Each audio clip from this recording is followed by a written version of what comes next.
သားတွေကလည်းပဲအရွယ်ရောက်သမီးတွေကလည်းပဲအရွယ်ရောက်လာတော့ပရိသတ်ကြီးအေးထုံးရက်သားတွေမချပြရဘူးလားကိနိခေသားသမီးတွေများနော်သိပြီးတော့မမီနဲ့ဘာမဖြစ်နဲ့စေဦးကြီးမှာဘာမှရှိတယ်ကြီးတယ်အပြစ်ရှိတယ်ထင်ပြီးတော့900အာ900ပဲတရားပဲဆိုပြီးတော့အာကုန်မိကြည့်နော်အိုရမဘာမှမရှိတော့နောက်ပြန်လဲမယ်ဟုတ်လားခဏိကမိဘတွေလည်းပဲသာသမီတွေမိတဲ့အခါမှာဘာလေးနဲ့မိတတိလေးနဲ့မိဖို့မလိုဘူးလားတတိမရှိမနဲ့ကိုယ်သာသမီကနော်အကျွေးဆမ်းမဲ့သာသမီမှန်လည်းမသိအကျွေးတောင်းမဲ့သာသမီမှန်လည်းမသိပဲနဲ့အားကိုမှီလိုက်လို့ရှိရင်တော့ပရိသတ်ကြီးအကျွေးတောင်းတဲ့အကျွေးယူမဲ့သာသမီနဲ့တွေ့ရင်တော့မိဘတွေဘာဖြစ်မလဲနောက်ပြန်လဲမယ်နော်သာသမီ2မျိုးရှိတယ်ဘယ်နှမျိုးအကျွေးဆက်တာနဲ့အကျွေးတောင်းတာကြိုရပြီလား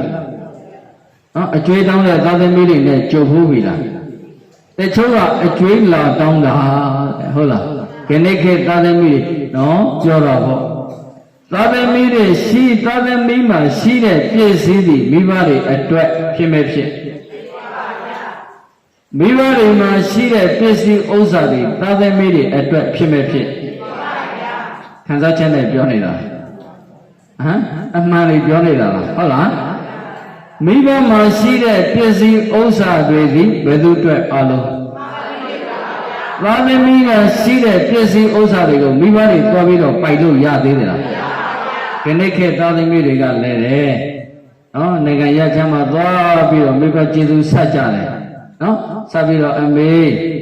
ပိတ်လိုက်တာပါပိတ်လိုက်တာဘယ်လောက်ရှိပြီလို့စင်းလေးနဲ့မပြောဘူးလားနော်ခဏခေတ်သာသမီတွေကစင်းစရာကျွမ်းတယ်ဟုတ်လားအမေသူတို့ပိတ်တာဘယ်လောက်ရှိပြီအဖေပိုးလိုက်တာဘယ်လောက်ရှိပြီလို့စင်းလေးနဲ့မမှန်ထားဘူးလားမိဘတွေကသာသမီတွေကိုကျွေးတဲ့အခါစင်းစရာရှိရလားသာသမီတွေသိဖို့မှန်ရလား